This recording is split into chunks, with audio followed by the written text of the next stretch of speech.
Ya, kita dah go live tau. Kita dah go live. Baiklah, Assalamualaikum warahmatullahi wabarakatuh. Okay, sementara kita tunggu rakan-rakan kita masuk, yang lain boleh share dulu untuk kita ramaikan lagi penonton kita hari ini, sebab tajuk yang kita akan bincangkan hari ini adalah sangat-sangat menarik.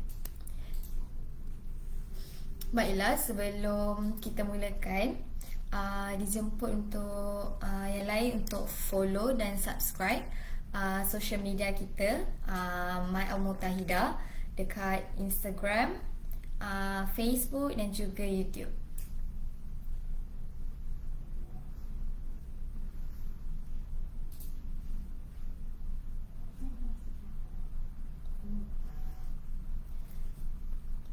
Okey, baiklah.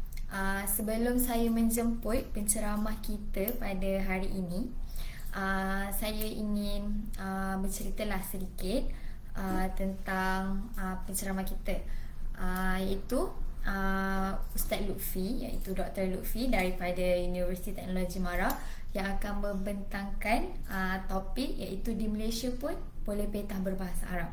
Jadi tajuk yang sangat menarik untuk dikupaskan oleh orang yang pakar. Jadi sebelum kita mula kita punya live session kita hari ini, saya ingin menjemput kita punya penonton untuk menyertai kita punya Arabic Boost Campaign yang akan diadakan pada minggu ini, yang bermula pada hari ini hingga hari Jumaat. Iaitu kita ada banyak konten dan kontes yang menarik seperti Arabic Fashion, kita ada quiz, kita ada 2 lagi live session yang akan diadakan pada hari Khamis dan juga Jumaat. Dan juga 2 live session tu merupakan tajuk yang menarik dan daripada penceramah yang menarik juga. Jadi jangan lepaskan peluang untuk kita sama-sama grab, dan kita ada sediakan hadiah yang lumayan dan juga hadiah yang sangat menarik untuk penonton setia kita dan untuk pengikut My Al-Mutahidah juga. Yang ada join live session kita hari ini, boleh komen ataupun boleh tekan like, komen jika ada sebarang soalan. Jadi kita akan pop upkan soalan tu juga. Okay, waalaikumsalam. Okay.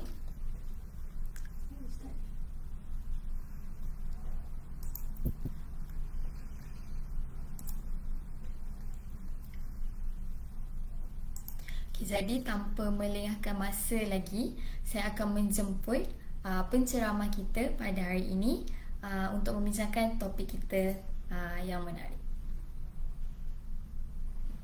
Okay, Assalamualaikum Ustaz. Waalaikumsalam warahmatullahi ta'ala wabarakatuh. Okay, Ustaz, apa khabar? Sihat, Alhamdulillah. Alhamdulillah.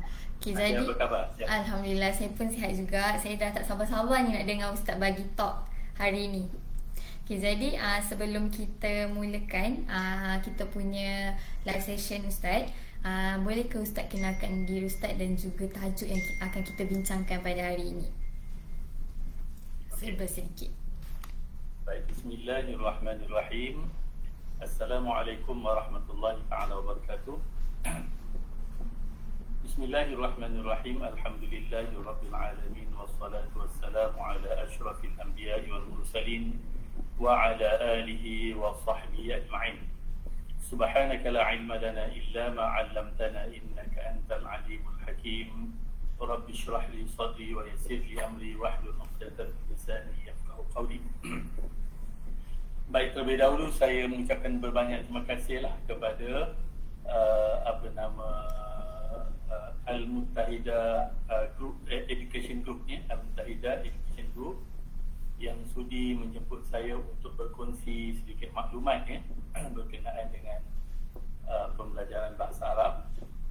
Dan terima kasih kepada saudari Alia yang menjadi moderator kepada program kita pada hari ini. Seterusnya saya mengadu-adukan semua penonton-penonton yang menonton secara online memastikan bahawa penonton ataupun peserta di dalam program pada hari ini mungkin datang daripada bukan setakat dari Malaysia, bahkan mungkin dari Indonesia, Singapura ataupun beberapa negara lain lah ya. Betul, yang Ustaz. mungkin berminat untuk tahu tentang teknik-teknik pembelajaran bahasa. Sedikit latar belakang tentang diri saya adalah pensyarah bahasa Arab ya untuk program LG 242, itu bahasa Arab profesional, bahasa Arab komunikasi profesional, UITM ya. Jadi saya mengajar pelajar-pelajar yang membuat ijazah dalam bidang tersebutlah. Dan saya berasal dari Perak. Latar belakang pendidikan saya belajar di peringkat ijazah dan juga sarjana di Universiti Islam Antarabangsa, dan bidang saya adalah bidang pengajaran pendidikan ya. Dia saya latar belakang pendidikan saya adalah dalam bidang pendidikan, iaitu menjurus kepada pengajaran pertuturan bahasa Arab sebagai bahasa bukan ibunda. Baik. Itulah sedikit dari saya. Okey, baik Ustaz. Terima kasih sebab perkenalkan diri dan juga latar belakang yang menarik. Jadi sebab kita tahu penonton kita pun dah tak sabar nak tahu apa yang Ustaz akan bincangkan hari ini. Jadi kita akan teruskan kepada agenda kita yang utama, iaitu untuk membincangkan topik mengenai di Malaysia pun boleh peta berbahasa Arab. Jadi tanpa melengahkan masa lagi, boleh ke saya teruskan kepada soalan yang pertama, Ustaz? Ya, silakan. Okey, baiklah. Untuk soalan yang pertama, boleh ke Ustaz terangkan adakah tajuk yang akan dibincangkan pada hari ini adakah ia realistik ataupun tidak? Baik. Okey, saya akan memberi jawapan kepada soalan ini insya-Allah. Dan saya juga ada sediakan slide ya, insya-Allah untuk para penonton. Tajuk kita adalah di Malaysia pun boleh peta berbahasa Arab. Jadi adakah tajuk ini realistik ya di dalam situasi kita di Malaysia? Secara ringkasnya jawapannya adalah amat realistik. Ya, di mana di Malaysia pelajar-pelajar Melayu lah khususnya ya, pelajar pelajar yang belajar bahasa Arab di Malaysia yang tidak pergi ke negara Arab mampu bertutur dengan peta dan bahasa Arab. Kita dapat lihat sekarang, kalau pada zaman kita sekarang ni, kita dapat lihat boleh katakan dah bersepah-sepah ya. Betul. Kalau dulu, saya ingat masa saya mula mengambil degree dulu, saya belajar di UIA. Masa saya nak masuk UIA, ada orang yang bercakap, kalau awak nak belajar, nak menguasai bahasa Arab, awak pergilah ke negara Arab. Jangan belajar di dalam Malaysia. Tak akan menguasai bahasa Arab ya. Dan hari ini kita dapat lihat ya, pelajar-pelajar lepasan universiti di dalam Malaysia telah berjaya menguasai bahasa Arab ke peringkat yang kita boleh katakan peringkat yang amat baiklah. Bahkan ada di kalangan mereka sehingga sekarang bukan setakat menjadi guru bahasa Arab, bahkan menjadi pensyarah bahasa Arab dan sebagainya. Okey, boleh kita tengok slide berikutnya. Saya nak tunjukkan bahawa ya, saya sertakan gambar di sini ya. Satunya gambar UIA, okey. Ya, seperti yang saya sebutkan tadi lah, di mana kalau dulu orang menganggap kalau masuk belajar di UIA tidak cukup untuk menguasai bahasa Arab dengan baik. Tetapi hari ini bukan setakat UIA kan, bahkan universiti-universiti lain mampu melahirkan pelajar-pelajar yang boleh berbahasa Arab dengan begitu peta. Bahkan universiti-universiti ini dapat melahirkan pendebat-pendebat dalam bahasa Arab yang mewakili universiti masing-masing dan juga mewakili Malaysia ya, bertanding di luar negara ya, di merata-rata lah, di Turki, di Indonesia, hatta di Qatar ya. Dan kadang-kadang ada kalanya ataupun kerap kali juga pelajar ataupun wakil kita dari Malaysia yang memenangi ya pertandingan debat bahasa Arab di peringkat antarabangsa. Kalau tengok kepada gambar yang kedua adalah gambar sekolah ya, gambar sekolah. Di situ kebetulan saya ambil gambar sekolah menengah sekolah SBPI, sekolah berasrama penuh integrasi rawang di mana kebetulan baru ni saya ada program di sekolah tersebut dan saya dapati ada di kalangan pelajar-pelajar di situ yang mula petah berbahasa Arab bahkan ada di kalangan mereka yang mampu memberi kuliah dalam bahasa Arab. Baru pelajar tingkatan 2, tingkatan 3 dah mula memberi kuliah dalam bahasa Arab.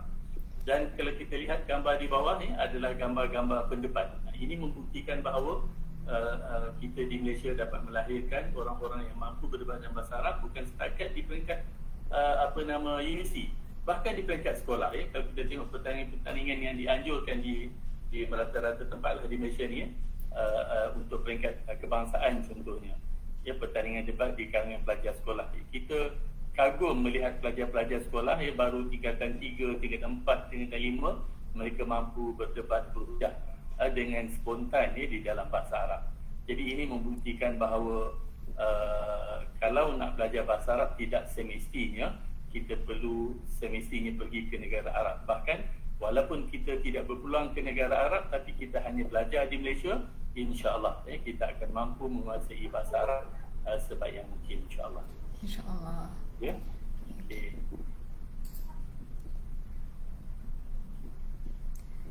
Baiklah, disebabkan tadi kita dah dengarkan sedikit mukadimah dan juga jawapan untuk soalan yang pertama.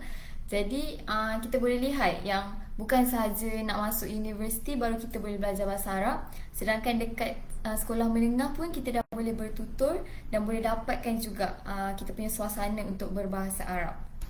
Okey, jadi saya teruskan untuk soalan yang kedua, iaitu apakah teknik-teknik yang perlu digunakan untuk bertutur dengan baik di dalam bahasa Arab? Apabila bercakap mengenai teknik untuk bertutur dalam bahasa Arab, sebelum kita pergi lebih mendalam tentang teknik, saya ingin menyentuh tentang perkara yang diperlukan sebagai komponen bahasa ataupun sebagai syarat untuk menguasai bahasa. Sebelum kita nak pergi pada bagaimana cara nak belajar, kita kena faham bahawa untuk menguasai sesuatu bahasa, khususnya bahasa Arab, pertama sekali kita memerlukan kepada kosakata, iaitu mufradat bahasa Arab ataupun vocabularies. Perlu kepada kosakata ataupun perkataan, perkataan Arab itu sendiri. Kalau maknanya bahasa kita bergantung kepada sejauh mana, sebanyak mana perkataan yang kita ada. Kalau banyak perkataan yang kita miliki, maka insya-Allah bahasa kita akan lebih baik. Jadi perkara yang paling utama sekali yang perlu ada adalah perkataan Arab, iaitu kosakata. Tapi janganlah kita tunggu kita ada beribu-ribu perkataan Arab baru kita nak mula bercakap Arab. Tidak semestinya begitu. Kita boleh mulakan dengan mungkin 300, 400 ataupun mungkin 50 perkataan pun kita dah boleh mula sebenarnya untuk kita mula bercakap benda-benda yang simple-simple, insya-Allah. Daripada situ kita kembangkan selagi apabila kita dapat semakin berkembang perkataan yang kita miliki, semakin banyak perkataan yang kita miliki, insya-Allah bahasa kita akan semakin baik. Jadi perkataan Arab ni, kosakata ni diibaratkan kalau saya menggunakan analogi di dapur masak nasi. Kalau kita nak masak nasi, apa yang mesti ada? Yang mesti ada pertama sekali adalah beras. Okey. Jadi untuk menguasai bahasa Arab, perkara pertama yang kita mesti miliki adalah perkataan. Jadi mufradat adalah perkara yang utama untuk menguasai sesuatu bahasa. Ali, boleh saya tanya sebentar? Saya boleh berbahasa Melayu terus ada ke audien kita yang tak faham bahasa Melayu? Setakat ini Ustaz masih boleh berbahasa Melayu sepenuhnya. Semua masih faham. Sekiranya audien kita semua boleh faham bahasa Melayu, saya guna bahasa Melayu lah Okay. Sebab kita pun nak cepat Okay. Baik, yang kedua, perkara yang kedua yang diperlukan untuk menguasai sesuatu bahasa adalah uslub bahasa. Uslub iaitu gaya bahasa, susunan bahasa. Saya bagi contoh yang simple lah uslub bahasa ni. Kalau contohnya bahasa Melayu, kita tidak boleh menggunakan kata kerja di awal ayat. Contohnya kita nak bagi tahu Ali pergi sekolah. Kita tak boleh buat ayat pergi Ali ke sekolah. Betul. Okey? Itu uslub bahasa Arab. Okey? Dalam bahasa Melayu tak boleh begitu. Dalam bahasa Arab boleh, ya. Pergi Ali ke sekolah. Tapi dalam bahasa Arab dia boleh kedua-duanya. Kita boleh menggunakan kata kerja dahulu atau juga kita boleh guna kata nama dahulu. Kedua-duanya boleh. Ya, dalam bahasa bahasa Melayu tak boleh. Mesti mula dengan kata nama. Bahasa Inggeris pun sama kan. Biasanya kita mulakan dengan kata nama. Jadi ini antara uslub ayat. Contoh uslub ayat yang lain, ini uslub yang paling simple yang saya suka guna. Contohnya apabila kita nak sebut terserah kepada awak, ya. Contohnya dalam bahasa Arab biasanya kita guna, antara yang kita guna terserah kepada awak itu adalah dengan kita sebut ala rahatik. Okey. Kalau kita terjemah ke dalam bahasa Melayu, ala rahatik maksudnya di atas kerehatan awak. Ya, atas kerehatan awak. So mungkin kita tak dapat faham kalau kita terjemah secara word by word, ya. Dalam bahasa Inggeris pula kita sebut, contohnya kita sebut it is up to you. Ya, kalau kita nak terjemah it is up to you ke dalam bahasa Melayu, dia akan jadi makna terserah di it is up, dia berada di atas awak. Seolah-olah begitu. Okey.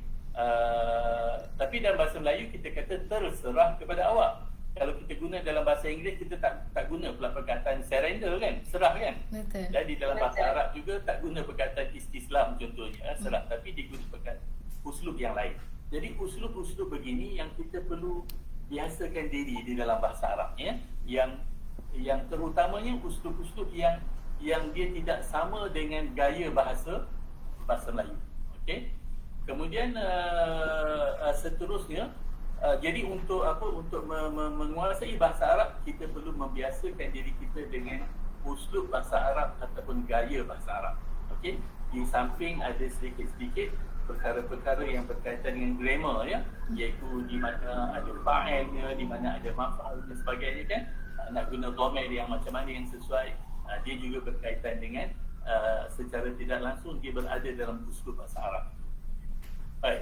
Seterusnya perkara yang ketiga yang diperlukan apabila kita mempelajari sesuatu bahasa ataupun untuk menguasai sesuatu bahasa adalah kita perlukan spontan atau kelancaran, ya. Di dalam bahasa Arab kita sebut dengan talaqa ataupun irtijal, ya. Jadi kalau orang yang belajar bahasa Arab, dia ada perkataan yang banyak. Dia faham uslub serba sedikit, tapi dia tidak berlatih untuk praktis bercakap, dia tidak akan bercakap. Kerana spontan kita tidak boleh belajar daripada helaian-helaian buku, ya. Spontan atau kelancaran kita akan perolehi dengan kita melakukan latihan-latihan. Nanti kita akan pergi lihat secara lanjut, ya. Okay. Jadi untuk menguasai sesuatu bahasa, kita perlu kepada tiga perkara ini. Jadi untuk menguasai tiga perkara ini, saya letakkan waktu persoalannya bagaimana hendak memiliki tiga perkara ini. Okay, kita pergi kepada slide berikutnya. Okay. Untuk menguasai tiga perkara tadi, pertama kosakata, yang kedua uslub bahasa Arab, yang ketiga spontan. Spontan saya tak letak di sini, saya letak dalam slide lain, ya. Kita tengok fokus pada dua dulu. Untuk menguasai kosakata dan uslub bahasa, kita perlu kepada aktiviti yang dilakukan secara berulang-ulang. So sebab itu nampak di atas sana ada perkataan ulang-ulang. Apa maksud ulang-ulang ni? Ulang-ulang ni kalau dalam bahasa kita sebut biasa, kita selalu orang dengar sebut practice. Tapi kenapa saya guna perkataan ulang-ulang? Kerana practice tidak akan terjadi tanpa pengulangan. Maksudnya kita kena ulang-ulang mendengar, ulang-ulang membaca, ulang-ulang bercakap, ulang-ulang menulis. Ya? Jadi kita kena lakukan benda-benda. Contohnya kita mendengar, ya. Kalau kita belajar tentang sesuatu perkataan, kalau perkataan itu kita dapat dengar banyak kali. Saya bagi contoh, katakan kita belajar dengan seorang guru dan guru kita menyebut perkataan, katalah perkataan tadarrabu fil mal'ab. Tadarrabu fil mal'ab. Kita dengar beberapa kali. Ya, diulang-ulang ayat ini beberapa kali, ya. Mungkin tadi guru kita sebut, lepas tu nanti tak lama lagi dia sebut lagi ungkapan seumpama itu, ya. Tadarrabu fil mal'ab. Mungkin nanti besok dengar lagi, kan. Bila kita dengar banyak kali, beberapa kali, akhirnya kita akan ingat atau kuasai. Begitu juga kita ketika kita membaca. Jadi inilah teknik-teknik yang perlu dilakukan, dan teknik-teknik ini merupakan dipanggil dengan kemahiran berbahasa, ya, kemahiran bahasa. Ya, mendengar, membaca, bercakap, ya, menulis. Ya, bercakap pula sekiranya kita ada peluang untuk praktis bercakap, walaupun kita mulakan dengan perkara yang simple dengan rakan-rakan kita, insya-Allah dari situ kita akan dapat menguasai perkataan dengan sebanyak yang mungkin, ataupun perkataan kita akan semakin bertambah, dan insya-Allah uslub bahasa kita akan meningkat, insya-Allah. Maksudnya kita akan dapat menguasai uslub bahasa Arab dengan lebih banyak, dengan lebih berkembang sekiranya kita praktis bercakap. Dan begitulah juga seboleh-bolehnya kita berulang-ulang menulis, walaupun kita menulis dengan perkara yang simple. Tapi bagaimana nak melakukan pengulangan? Okey, kita pergi kepada slide seterusnya. Okey, ini adalah aktiviti ataupun teknik-teknik, ya, yang kita boleh lakukan. Ini menjawab kepada soalan saudari Alia tadi, iaitu teknik-teknik untuk menguasai mufradat bahasa Arab dan juga menguasai uslub bahasa Arab, ya.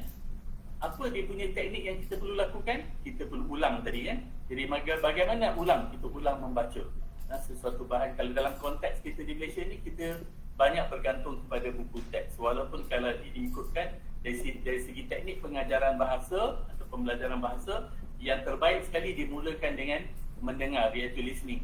Tetapi oleh kerana kita suasana listening itu tidak banyak di Malaysia, jadi kita banyak bergantung pada buku. Tak apa, ya, dengan buku yang ada kita ulang-ulang, kita banyak membaca, ya. Pelajar kalau dia belajar buku di sekolah sebagainya, ya, maka buku itu dia bukan setakat belajar sekali di dalam kelas dan guru dia, lepas tu dia tinggal, nanti dia hafal untuk periksa. Bukan macam tu, tapi dia kena ulang-ulang baca. Nak pula kalau dalam buku tu ada kisah-kisah, cerita, penceritaan, ya, ataupun storytelling, bagus kalau diulang-ulang baca. Kerana di situlah dia akan dapat menambah penguasaan mufradat ataupun vocabulary dia. Kalau di Al-Muttahidah sini, saya yakin Al-Muttahidah ada banyak bahan-bahan, ya, buku-buku dan sebagainya yang pelajar-pelajar boleh baca untuk menambahkan kosakata tadi, mufradat, dan juga secara langsung dapat meningkatkan penguasaan uslub bahasa Arab. So mendengar pula, bahan mendengar, ya, bahan mendengar ni sebenarnya banyak bahan sekarang yang kita boleh perolehi. Kalau di Al-Muttahidah sendiri, saya yakin dalam buku-bukunya lebih lagi buku yang berbentuk interaktif, ya. Di dalamnya ada konten-konten yang berbentuk mendengar, listening, yang boleh didengar, ya. Dan kalau bahan-bahan lain biasa, kalau zaman sekarang ni mudah sangat, paling kurang melalui YouTube, ya, kita dapat mendengar bahan-bahan dekat YouTube. Kalau saya sendiri, ya, walaupun saya telah menjadi pensyarah bahasa Arab, tapi saya masih regular mendengar bahan-bahan bahasa Arab, ya. Kadang-kadang saya memandu, saya pasang YouTube dalam kereta. Saya tak dapat nak menonton sebab saya memandu, kan. Saya pasang YouTube dan saya mendengar. Jadi saya dapat seronok mendengar. Sebab apa? Sebab saya secara tak langsung saya dapat dengar uslub-uslub Arab yang mungkin saya belum tahu, ya. Dan kadang-kadang saya dapat juga perkataan baru, istilah baru, ya, daripada bahan tersebut, ya. Saya mendengar, kadang-kadang saya dengar cerita kanak-kanak dekat YouTube. Kadang-kadang saya dengar storytelling, kadang-kadang saya dengar dokumentari, ya. Dokumentari pun banyak, ya. Bahkan kadang-kadang dalam dokumentari di dalam YouTube ni, ataupun hatta di dalam bahan-bahan belajar bahasa Arab, dokumentari dan sebagainya, kadang-kadang disediakan teks, disediakan teks lah di dalam video tersebut. Jadi bagi pelajar-pelajar yang nak dapatkan perkataan baru, di samping mendengar, dia juga dapat lihat terus apa perkataan yang disebut oleh audio tersebut. Jadi dia dapat perkataan tersebut, dia boleh catat, ya, dan sebagainya. Ataupun dia nak buka kamus, nak cari makna, ya. Jadi dengan secara tidak langsung, melalui bahan-bahan seperti ini, termasuklah bahan dalam YouTube tadi, kan, pelajar boleh bukan setakat mendengar, tapi dia juga boleh membaca apabila ada bahan dekat YouTube, video-video dalam YouTube yang ada teks. Bukan setakat YouTube, sekarang ni saya tengok TikTok pun banyak. Ya, TikTok, di mana ada bahan-bahan TikTok yang mana TikToker dia menyediakan teksnya bagi apa yang dicakapkan, ataupun mungkin kontennya di dalam bahasa Inggeris atau bahasa Melayu, tetapi ada terjemahan bahasa Arab. So boleh dapatkan bahan-bahan macam tu, ya. Banyak sekarang dan amat membantu insya-Allah untuk para pelajar mendapatkan mufradat ataupun perkataan Arab, mengembangkan perkataan Arab serta menguasai uslub bahasa Arab. Dan seterusnya, selain daripada bahan daripada YouTube tadi, juga daripada movie-movie atau filem-filem Arab ataupun hatta filem yang bukan Arab tetapi dia ada subtitle di dalam bahasa Arab so amat membantu insya-Allah. Dan selain daripada itu, antara teknik lain yang kita boleh gunakan untuk kita memperhebatkan atau meningkatkan bahasa Arab kita adalah dengan kita bermedia sosial melalui media sosial, sama ada Telegram atau paling kurang WhatsApp, atau sekarang ni orang-orang muda macam-macam aplikasi-aplikasi yang ada seperti Instagram dan sebagainya So kita dapat, kalau kita dapat kawan untuk kita bertutur dalam bahasa Arab so of course di situ kita akan dapat belajar perkataan baru dan sebagainya, uslub Arab, bahasa yang baru hatta kalau kita tak ada kawan Arab pun, kita sesama Melayu pun apa salahnya kita jadikan, pilih salah seorang kawan kita atau beberapa orang kawan kita, contohnya kawan ni aku mesti bercakap Arab dengan dia, so setiap kali teks dia, kadang-kadang kita hantar voice message kepada dia, kita bercakap Arab dengan dia. Dengan cara itu kita akan dapatnya insya-Allah menguasai bahasa Arab. Seterusnya melalui website lah, banyak site website termasuklah Al-Muttahidah, dan seterusnya seperti kita dapat dengar ni kalau peringkat lebih tinggi lah kita pergi kepada ceramah bahasa Arab talk di dalam bahasa Arab so banyak khutbah-khutbah atau sebagainya, khutbah-khutbah atau ceramah-ceramah agama dalam bahasa Arab, atau ceramah-ceramah yang berbentuk profesional, yang berbentuk komunikasi, yang kita juga boleh belajar atau dengar yang sekarang ni orang kata bersepah-sepah di dalam di social media ataupun di dalam di dalam internet khususnya melalui YouTube.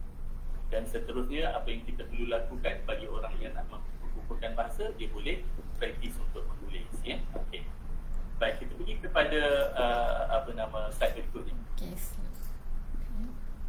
Okey, ini adalah contoh-contoh mufradat Jadi saya sarankan kepada pelajar-pelajar yang nak mengukuhkan bahasa Arab agar sentiasa mengumpul perkataan Arab. Tak semestinya secara bertype tulis tangan pun tak apa yang penting ada buat list kumpul perkataan-perkataan yang baru ditemui. Okey. So ini contohnya lah, ini antara contoh perkataan asas banyak mungkin boleh lihat contoh-contoh lain. Kita tengok slide-slide berikutnya. Okey, ini lagi. Okey, seterusnya next. Okey, ini lagi next. Okey, ini pun antara contoh perkataan asas yang kita perlu ada Saya pernah mencuba dengan lebih kurang sekitar 300 perkataan. Sekitar 300 perkataan. Dengan 300 perkataan tersebut, saya cuba mengajar certain group atau certain orang bertutur bahasa Arab dengan 300 perkataan itu dah mencukupi untuk dia mula bercakap tentang kehidupan harian dia. Okey. Baik, so ini antaranya benda-benda yang kita boleh lakukan. Okay, next. Okay, lagi. Next. Okay, next. Ini semua contoh-contoh perkataan yang kita boleh simpan. Okay, yang ini pula, yang ini mungkin level bahasa yang lebih tinggi. Macam ini adalah teks pelajar saya di UiTM lah Jadi saya galakkan pelajar untuk menulis makna bagi perkataan yang dia tak tahu, dia tulis. Tapi jangan tulis di bawah perkataan, ditulis di bahagian tepi ke atas ke bawah muka surat dia. Jangan ditulis di bawah macam biasa setengah-setengah orang di sekolah ditulis makna penuh di bawah perkataan. Itu cara yang salah. Dia tulis di tepi. Maknanya bila dia membaca, dia cuba jangan tengok makna yang ditulis Dia cuba recall dulu makna sebaik mungkin. Kalau dia tak ingat juga, barulah dia tengok list perkataan. Tujuannya apa? Supaya setiap perkataan yang dia baru perolehi, perkataan itu tidak dibiarkan pergi begitu saja tanpa dikuasai dan tahu makna. Jadi ini cara antara strategi kita nak memperkukuhkan penguasaan mufradat. Okay, next.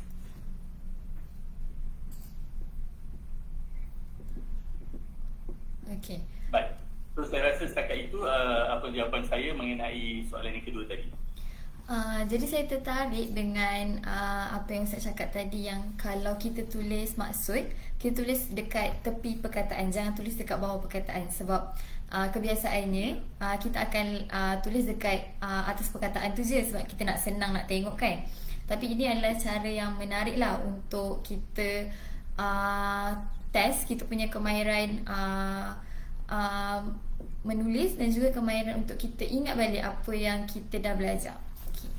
Jadi kita teruskan untuk soalan kita yang ketiga, iaitu adakah terdapat strategi-strategi lain atau strategi-strategi tambahan untuk kita aplikasikan teknik-teknik tersebut?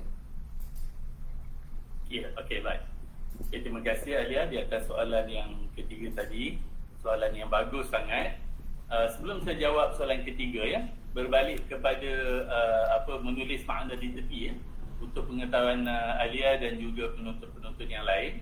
Sebenarnya memang terdapat kajian-kajian, ya, yang membuat kajian tentang teknik penulisan makna perkataan, dan kajian-kajian ini mendapati bahawa antara yang menyebabkan pelajar sukar ingat makna perkataan adalah kerana dia tulis makna di bawah perkataan.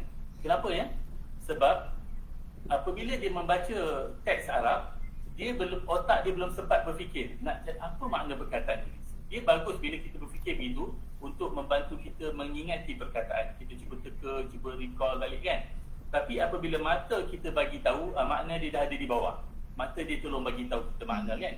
Jadi kita rasa macam kita dah faham. Tapi yang kita faham tu melalui makna yang mata kita bagi tahu. Jadi sebenarnya kita ditipu oleh mata kita sebenarnya. Ya, jadi secara tak langsung kita tak sedar. Sebab itu saya pernah terjumpa guru-guru yang dia kata kalau pelajar saya tulis makna di bawah perkataan tu, dia kata saya akan ketuk tangan dengan pembaris. Ada guru-guru yang state begitu. Baik, berbalik kepada soalan yang ketiga tadi, ya, strategi-strategi yang ada untuk belajar bahasa. Baik, tadi kita bercakap tentang tekniknya, macam mana kita nak kuasai kosakata, bagaimana kita nak menguasai bahasa Arab. Sekarang kita nak pergi kepada strategi. Dan strategi ini dia melibatkan penguasaan ataupun apa yang dikatakan spontan tadi. Ya, yang saya katakan tadi, apabila kita hendak menguasai bahasa, kita mesti ada 3 perkara ni. Pertama, kosakata. Yang kedua, uslub bahasa. Dan dalam uslub bahasa ni dia ada jugalah, ya, grammar-grammar sikit-sikit paling kurang pun yang asas, ya. Okey, tak perlulah grammar ni kita belajar yang terlalu mendalam, tapi untuk kita belajar di peringkat yang tinggi, jadi baguslah grammar nahwu sorof tu kita menguasai secara mendalamnya. Tapi di peringkat permulaan, kita ambil yang perlu saja dahulu. Setakat kita nak kenal fa'il madhi, fa'il mudhari', kita nak kenal dhamir, cukup, ya, bersama dengan uslub-uslub bahasa. Perkara yang tiga kita perlukan adalah spontan. Dan spontan inilah yang menyebabkan seseorang itu boleh bercakap. Pendek kata, kalau tak ada spontan, seorang itu tak boleh bercakap walaupun dia banyak kosakata, walaupun dia faham uslub Arab, ya. Okey, kenapa, ya? Kerana spontan ini dia menyebabkan kita seolah-olah proses berfikir yang berlaku dalam fikiran, dalam otak kita, dia seiring dengan lidah kita yang nak menutur perkataan tersebut. Dia seolah-olah macam dia berlaku serentak, ya. Otak kita berfikir dan terus bagi ayat tu, macam sekarang saya sedang bercakap bahasa Melayu, kan. Saya berfikir dalam otak saya, tapi apa yang saya fikir dalam otak terus keluar melalui lisan saya. Okey, dia tidak ada delay, tidak ada gap untuk menunggu masa, Kalau orang yang macam saya bercakap sekarang, adakah saya kena bagi masa berfikir sekejap atau tunggu saya belum habis fikir, nanti 2-3 saat baru saya cakap? Tak, terus bercakap. Jadi itulah yang dikatakan spontan, kan. Jadi kalau kita hendak menguasai bahasa Arab dalam keadaan dalam bentuk yang spontan, maka kita kena latihlah untuk dapatkan kespontanan itu, nak dapatkan spontan. Kalau dalam bahasa orang-orang tua-tua dulu, orang kampung ni, kita lancar lah, kan. Ya, kalau bahasa kita yang sekarang kita lebih faham dengan makna spontan, ataupun kita boleh katakan lancar berbahasa. Kalau orang dulu kalau dia kata CA tu pandailah bahasa Arab, apa ukuran daripada bahasa Arab? Dia dapat cakap dengan lancar. So lancar itu menggambarkan, ataupun lancar itu memerlukan kepada spontan. Cuma masalah nak dapatkan spontan ini yang menjadi masalah kepada masyarakat itu, ataupun dalam konteks pembelajaran kita khususnya di Malaysia. Macam mana nak lahirkan spontan? Ini yang yang menjadi masalah kepada rata-rata lah yang belajar bahasa Arab ya, sebab nak dapatkan spontan ni dia perlu kepada teknik-teknik tertentu. Okey, kita untuk lihat teknik atau strategi untuk dapatkan spontan, kita pergi kepada slide berikutnya. Okey, yang kita lihat ya. Pertama sekali yang kita perlukan untuk kita dapatkan spontan itu, kita perlukan kepada bi'ah bahasa Arab, suasana Arab. Ya, kita macam seolah-olahnya kita bercakap di dalam situasi Arab lah. Macam kita pergi negara Arab, tapi kita bukan duduk negara Arab, kita duduk di Malaysia. Macam mana nak mendapatkan bi'ah itu ya? Kalau kita duduk di negara Arab, so tak ada masalah. Sebab itulah orang bila pergi belajar bahasa Arab di negara Arab, dia akan cepat menguasai bahasa Arab sebab dia duduk dalam suasana bahasa Arab. Di dalam kelas belajar bahasa Arab, di luar kelas dia bercakap Arab, dia pergi kedai dia bercakap Arab, nak pergi toilet pun dia bercakap Arab kan. Betul. So maknanya dia sentiasa berada dalam suasana bahasa Arab. Tapi kita di Malaysia, kita tak ada suasana bahasa Arab. Kita cuma biasanya belajar dalam kelas. Di luar kelas kita dah tak guna bahasa Arab. So bagaimana kita nak membina bi'ah supaya suasana atau bi'ah bahasa Arab tu dapat wujud bukan setakat di dalam kelas, bahkan di luar kelas ya, di dalam kehidupan harian kita. Kalau saya lah, pada pandangan saya, paling kurang kalau seseorang pelajar itu dapat mewujudkan bi'ah bahasa Arab ya, di luar kelas ya, sebab setakat dalam kelas saya tak cukup ya, di luar kelas kena wujudkan bi'ah bahasa Arab. Sekurang-kurangnya setiap hari dia dapat bercakap 30% di dalam bahasa Arab. Maksudnya percakapan harian dia dia bercakap bahasa Melayu kan, tapi dia peruntukkan lebih kurang 30% bercakap dalam bahasa Arab. Saya rasa sudah mencukupi untuk menjadikan dia seorang yang dapat menguasai bahasa Arab dengan lancar untuk mendapatkan spontan tadi ya. Okey. Jadi untuk cuma masalah kita di Malaysia ni adalah kita tidak ada bi'ah, kita tidak ada situasi yang membantu kita untuk mewujudkan suasana untuk bercakap Arab ya. Maka oleh kerana itu kita kena kita kena membina bi'ah itu sendiri. Ya, ada pakar bahasa yang menggunakan istilah al-bi'ah al-mustana'ah, yani la budda min insya'i bi'atin mustana'atin. Kita mesti membina atau membentuk bi'ah yang mustana'ah. Mustana'ah ni maksudnya yang dicipta. Ya, kita cipta bi'ah itu. Kita tak ada bi'ah tapi kita cipta. Sebab itu ada orang yang macam kita sebut tadi kan, ramai sekarang yang belajar di Malaysia sahaja menguasai bahasa Arab dengan baik, sehingga ada yang sampai peringkat menjadi profesor dalam bahasa Arab ya. Di mana mereka mewujudkan bi'ah sesama mereka bertutur bahasa Arab sesama, walau kadang-kadang tak dapat bercakap dengan orang Arab, cakap dengan sesama kawan bahasa Melayu, bercakap dalam bahasa Arab ya. Cuba bercakap sebanyak mungkin setiap hari kalau boleh kan. Kalau tak keseluruhan dalam bahasa Arab, tapi sekurang-kurangnya 30%, 20% setiap hari bercakap dalam bahasa Arab ya. So kita bertutur, kita berdialog, kita berkomunikasi dalam bahasa Arab. Yang kedua, kita boleh menggunakan social media. Paling kurang kita guna WhatsApp sebenarnya, kita boleh guna ya. Iaitu contohnya kita cari kawan, kalau kita dapat kawan Arab itu lagi baiklah. Kalau tak dapat kawan Arab pun kita cari kawan bahasa Melayu yang minat bahasa Arab, kalau boleh yang bahasa dia lebih baik sedikit daripada kita. Supaya apa? Supaya kawan kita itu dia boleh membantu kita untuk memperbetulkan ya bahasa kita. Jadi kita berkomunikasi dengan dia melalui WhatsApp ya. Kalau nak bagus, kita berkomunikasi melalui melalui mesej audio. Maksudnya kita rakam suara, kita tanya kaifa haluka al-yawm, aina tazhab al-yawm, maza akalta al-yawm ya. Hal tanawalta al-ghada misalnya, maza akalta 'inda al-ghada. So kita bercakap benda-benda macam tu sehari-hari, akhirnya lama-kelamaan kita akan jadi semakin spontan. Bahkan dengan teknik begini, bila kita hari-hari bercakap Arab ya, kita bukan setakat dapat spontan tadi ya, bahkan kita dapat meningkatkan lagi penguasaan produk kita. Sebab dengan cara begini, kita menjemput perkataan baru datang. We are inviting the new words by using the language, by using the words ya. Bila kita menggunakan sesuatu ayat dan apabila kita ada perkataan yang kita tak tahu, maka di situlah seolah-olah kita invite, kita menjemput perkataan baru datang. Dengan cara apa? Kita tertanya, apa dia? Macam mana nak sebut minum jus ya dalam bahasa Arab ya? Dan kita akan bertanya kepada orang yang tahu, ataupun paling kurang kita boleh buka kamus kan, untuk tahu apa dia jus dalam bahasa Arab. So itu yang saya maksudkan dengan inviting the new words, ya. Okey. Dan seterusnya, ya, kita dapat gunakan teknologi yang ada sekarang ni, di antaranya YouTube. Sebab dalam YouTube ni ada banyak bahan macam saya sebut tadi, ya, macam dokumentari, ya, ataupun storytelling pun banyak, ya, ataupun dialog-dialog, kartun-kartun, ya, bahkan cerita-cerita drama dalam bahasa Arab tapi cari yang bahasa Fusah lah kan. Movie, dan ada movie yang mudablaj, maksudnya yang dialih bahasa. Ya, contohnya movie Turki dialih bahasa ke dalam bahasa Arab, ya.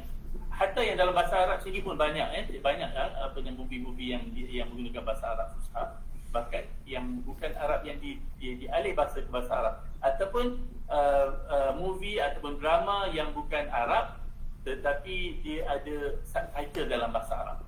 Jadi bagus kita dapat bila kita tonton, ya, kita akan dapat menambah perkataan baru. Kalau nak lagi bagus untuk dapatkan spontan atau kelancaran tadi, kita dengar atau kita menonton YouTube yang menggunakan bahasa Arab lah, bukan yang ahli bahasa, yang bahasa Arab, supaya kita dapat dengar. Jadi kita dengar dan kita dapat tiru. Oh, macam ni cara dia guna uslub dia, macam ni cara dia guna mufradat yang sesuai, ya.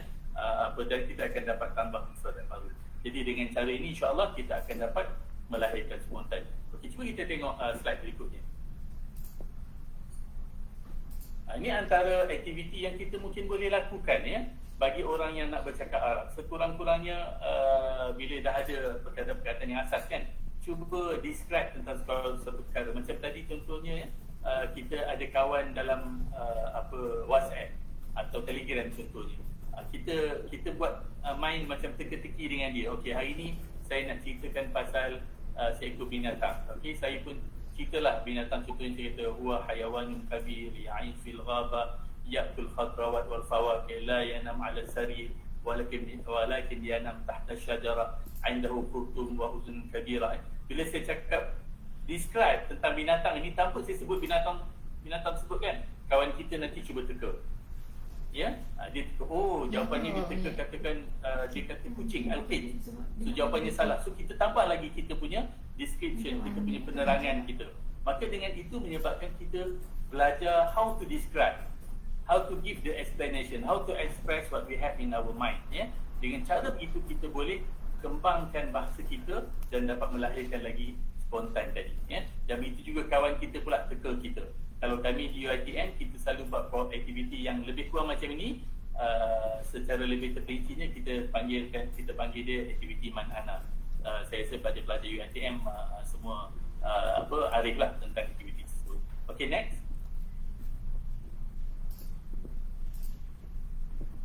Okay, ini contoh-contoh yang saya sebut tadi YouTube kan, yang kita boleh belajar daripada YouTube, kartun sebagainya, ya.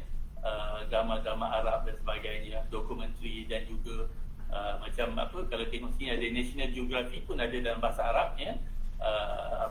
Kemudian macam yang satu tu dokumentari seorang lelaki dia menceritakan perjalanan dia pergi umrah, so ini bagus untuk kita tengok, tonton, ya. Kerana melalui tontonan tu sebenarnya proses listening itu berlaku. Itu yang penting, sebab kita listen. Dengan listening tu kita dapat membiasakan diri dengan biar bahasa Arab. Macam di bawah sana kalau kita tengok, sebenarnya itu adalah gambar daripada yang diambil daripada klip video cerita Hindustan, ya, Hindi, tetapi dia ada subtitle bahasa Arab, ya. Okey. Next.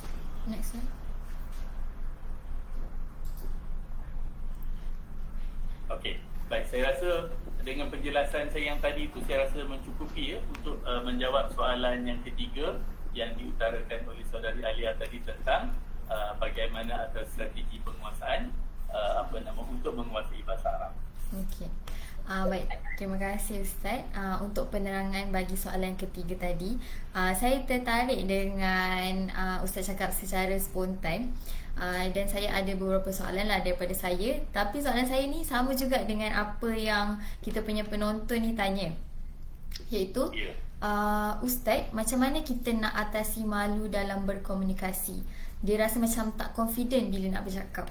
Kiranya kalau macam dari perspektif saya pula, kita dah buat dah. Kita dah buat mendengar, kita dah buat menulis, bercakap pun ada. Tapi dalam diri ni rasa macam bila nak cakap, kita takut salah dan kita malu dengan persekitaran kita, macam takut orang judge. Macam mana Ustaz?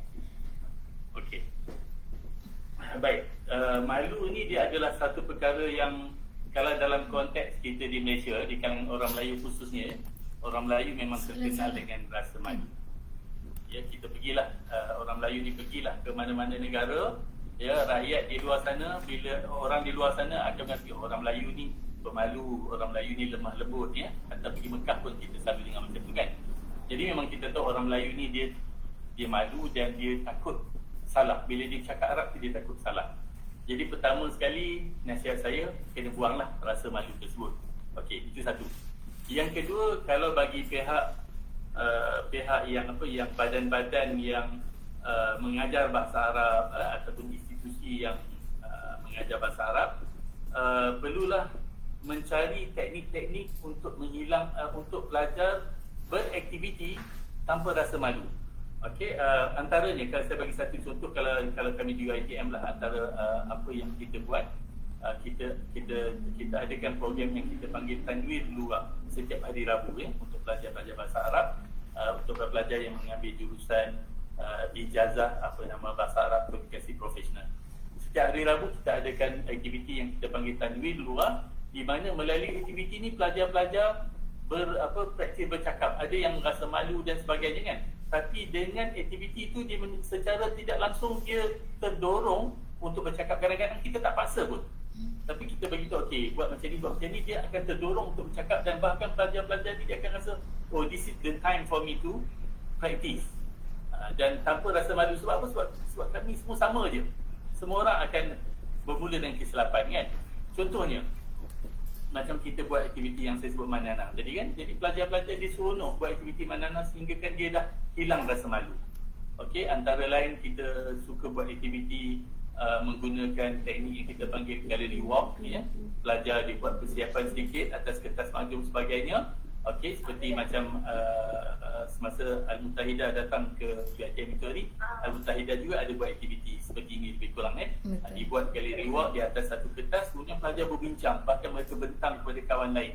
Dan saya suka dalam membuat pembentangan dengan konsep gallery walk, di mana pelajar-pelajar lain akan datang untuk melawat setiap, kita buat macam bus lah kan, setiap bus. Jadi setiap bus ni akan menerangkan apa dia punya kandungan gallery walk dia. Contohnya kalau kita buat tajuk mengenai kehidupan di bandar katakan, ya. Grup A ni dia buat cerita macam mana kehidupan yang dia nak di bandar. Grup B pula dia buat macam mana cara kehidupan yang dia nak di bandar dia. Jadi dia ceritalah, dan kadang-kadang boleh bandingkan antara bandar A dengan bandar B yang mana lebih baik. Jadi dengan cara begini pelajar-pelajar akan terdorong untuk bercakap, dan secara tidak langsung dia akan hilangkan rasa malu tersebut. Ya, dan saya juga sering melakukan menjalankan kursus-kursus atau program di sekolah-sekolah kan. Macam kita buat, antaranya kita buat dengan JAIS, Jabatan Negara Perak, untuk pelajar-pelajar Selangor. Baru ni kita buat 3 hari, kita buat aktiviti-aktiviti macam ni. Pelajar yang daripada tak boleh bercakap, daripada takut bercakap, akhirnya di hujung program ada di kalangan mereka yang dah mula bertengkar dalam bahasa Arab. Okey, jadi aktiviti-aktiviti yang begini perlu sebenarnya. Dan ini aktiviti begini juga menepati apa yang disarankan oleh Kementerian Pendidikan yang disebut sebagai contohnya pendekatan abad ke-21, ya, yang menekankan teknik-teknik pembelajaran secara komunikasi. Ya, pelajar yang bergerak, guru hanyalah sebagai fasilitator. Ini adalah teknik-teknik yang bagus sebenarnya untuk membantu pelajar, mendorong pelajar bercakap dan menghilangkan rasa malu, bahkan boleh menyebabkan mereka terdorong untuk bercakap tanpa mereka rasa dipaksa. Okey, saya rasa saya dah jawab kot soalan Alia, ya. Baik, menjawab Ustaz. Okey, baiklah, kita terus kepada soalan yang kedua, iaitu kejap ya. bagaimana nak mencipta keyakinan untuk mencipta bi'ah musna'ah tadi seperti yang Ustaz cadangkan. Okey. Membina bi'ah musna'ah ni, saya boleh kategorikan dia kepada dua peringkat lah. Pertama, peringkat institusi ataupun guru yang mengajar. Guru lah yang berperanan untuk mencipta bi'ah musna'ah ni.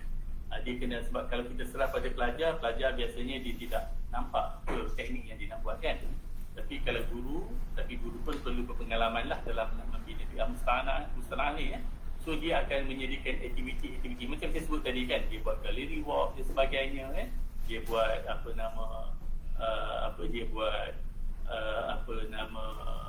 games ya, aktiviti dan macam-macam lah ya.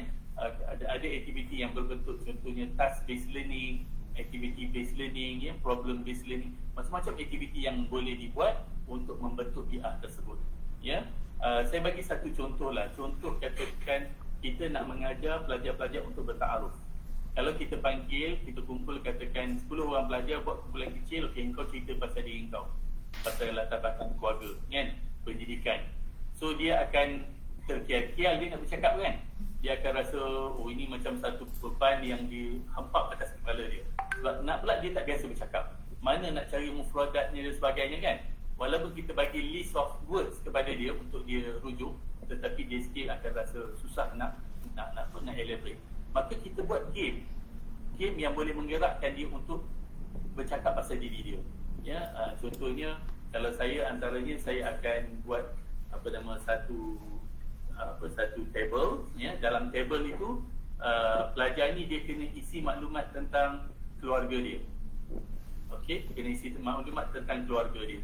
Kemudian contohnya maklumat tentang diri dia, ayah dia dan salah seorang lagi anggota keluarga, mungkin mak ke atau abang ke kakak ke nenek ke atuk macam tu. Okey, lepas tu bahan itu selepas dia dah isi, bahan itu diberi kepada orang lain. Tapi nama dia tak sebut. Dalam bahan dia tadi dia tak sebut nama. Jadi ditukar-tukar sehinggalah orang yang mendapat kertas dia kena cari siapa tuan beli kertas ni. Dia nak cari tuan beli kertas ni, dia kena bertanya lah, awak tinggal di mana? Dia tengok, dia tinggal dekat Kuala Selangor kan. Tetapi dalam kertas yang ada ni tinggal di Melaka. So bukan dia lah, dia pergi pula pada orang lain tanya, aina taskun ya, aina darasta, aina ya'mal abuka. Dengan cara itu mendorong dia untuk bercakap. Okey, itu adalah aktiviti yang disediakan oleh oleh institusi ataupun pihak guru yang mengajar. Manakala aktiviti yang perlu dilakukan oleh pelajar yang macam saya cakap tadi lah, dia cuba bercakap, buat aktiviti yang simple macam aktiviti main ana tadi ya, sesama sendiri melalui WhatsApp pun boleh, Telegram pun boleh kan. Dan kalau nak bagusnya, carilah kawan Arab. Carilah kawan Arab untuk kita berhubung dengan dia seminggu sekali ke kan.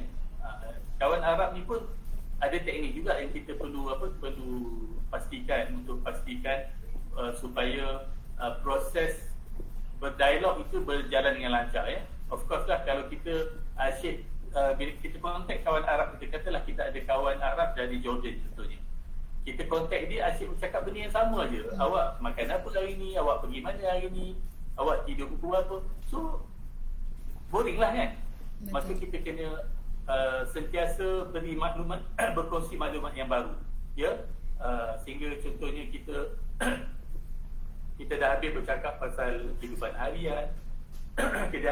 Kehidupan harian tu kita memang kita boleh selalu bertanya lah, tapi tak terlalu tak terlalu detail kan. Kalau kita ulang benda yang sama secara detail setiap kali akan jadi boring. Jadi kita tanya benda yang perlu saja. Yang lain tu kita cuba ceritakan, okey, hari ni saya nak cerita pada awak tentang Bandar Kuala Lumpur. Awak belum pernah datang Kuala Lumpur, tapi saya nak bawa awak berjalan di Bandar Kuala Lumpur. So kita terang tunjukkanlah dia gambar-gambar tentang Kuala Lumpur ataupun video YouTube tu kita pasang pada dia kan. So bila dia tengok, oh ini apa ni, awak buat apa, di situlah kita akan berusaha untuk explain. Bila kita explain, dia tak faham, bermakna bahasa kita mungkin tidak cukup baik untuk membuatkan dia faham.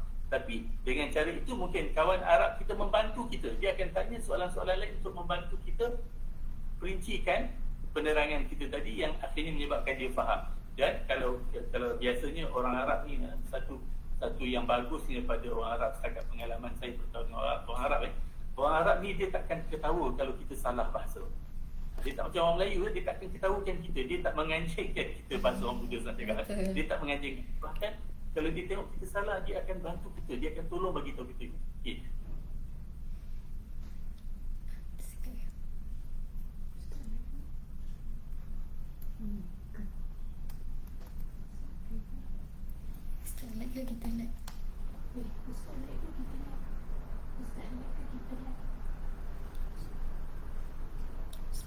Okay.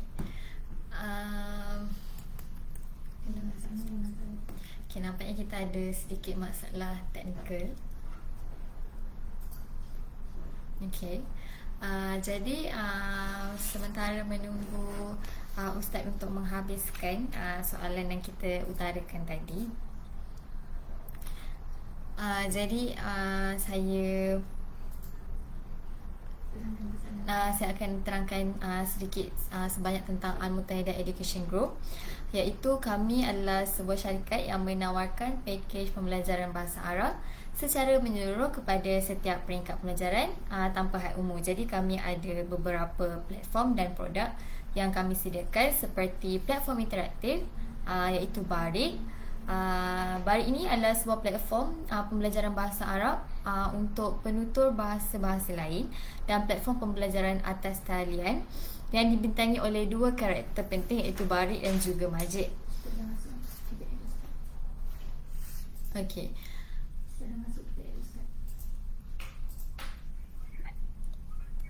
Okay, ya, minta maaf Alia, saya terkeluar tadi sebentar. Tak apa Ustaz. Okey.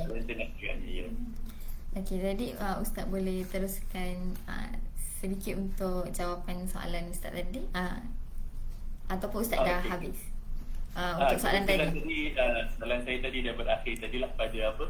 Pada berinteraksi dengan kawan terutamanya kalau dah kawan Arab lah. Okey, baik.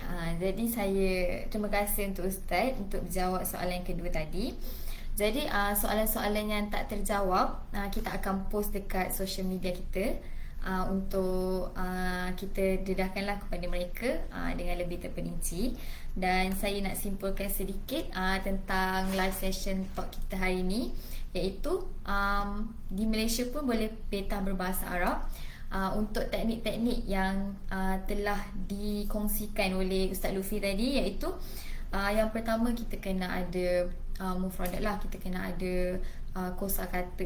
Yang kedua kita kena ada uslub bahasa, dan yang ketiga kita kena ada spontan, iaitu kita kena berani, jangan malu, dan kita kena lakukan pengulangan untuk 4 kemahiran kita tadi, iaitu membaca, mendengar, bertutur dan juga menulis. Dan juga kita ada banyak kemudahan untuk sekarang.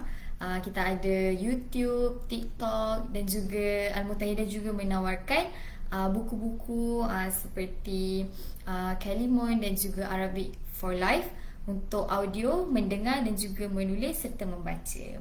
Okay. Baiklah, saya nak ucapkan terima kasih kepada Ustaz Lutfi untuk menyertai sesi live kita pada hari ini dan sudi menjawab soalan-soalan kita.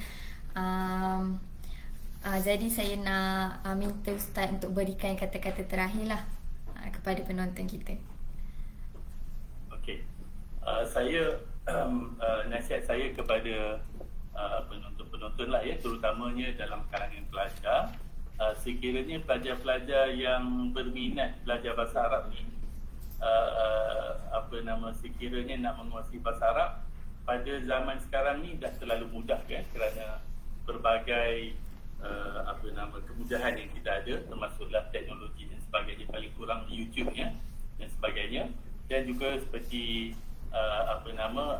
institusi-institusi yang menyediakan bahan-bahan bahasa Arab seperti Al-Muttahidah seperti yang Alia ada sebut tadi ada bahan yang dinamakan dengan Barik Kalimon dan sebagainya, ada kamus so itu juga boleh membantu insya-Allah.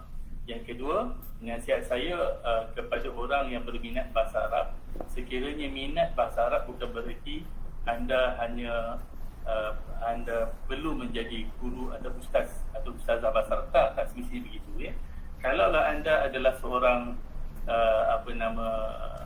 pelajar yang berada dalam jurusan kejuruteraan, ya, so apa salahnya satu hari nanti anda boleh menjadi jurutera yang juga pandai bahasa Arab, jadi doktor yang juga pandai bahasa Arab, ya. Jadi apa-apa yang pandai bahasa Arab, bahkan kalau jadi seorang ahli politik pun mungkin satu hari boleh menjadi menteri atau perdana menteri yang boleh bertutur bahasa Arab, ya. Dan bahasa Arab ni adalah satu nilai tambah yang anda boleh miliki, ya, yang disebut sekarang sebagai multitasking dan sebagainya, kan. Dan of course dari segi bidang pekerjaan, sekiranya anda macam contohnya tadi, ya, bakal jurutera, mohon nak jadi jurutera, bila pergi interview anda juga ada bahasa Arab, so itu adalah satu added value yang anda miliki yang boleh mengatasi orang lain, ya. Dan bagi orang awam yang berminat bahasa Arab, yang paling penting sekali bahasa Arab ni akan membantu kita untuk memahami Al-Quran, ya, untuk memahami sumber-sumber ilmu pengetahuan dalam Islam, hadis dan sebagainya, ya. Moga-moga boleh baca kitab Arab, ya. Kalau pergi negara Arab melacung ataupun khususnya pergi umrah haji, boleh nanti bertutur dengan orang Arab di negara Arab, ya. Pengalaman kita orang kalau pandai cakap Arab pergi negara Arab, ya, kadang-kadang kita dapat harga, kita shopping ke beli barang, harga akan dapat lebih istimewa berbanding dengan orang lain yang tak pandai bahasa Arab, ya.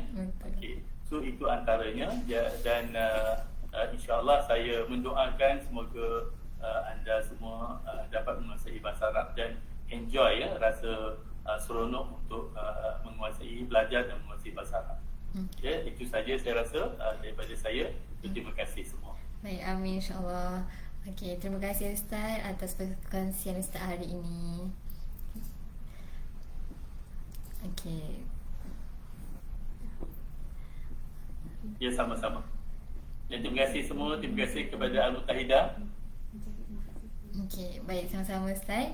Jadi saya nak ucapkan terima kasih juga kepada penonton kita pada hari ini yang telah menyertai live session kita pada hari ini.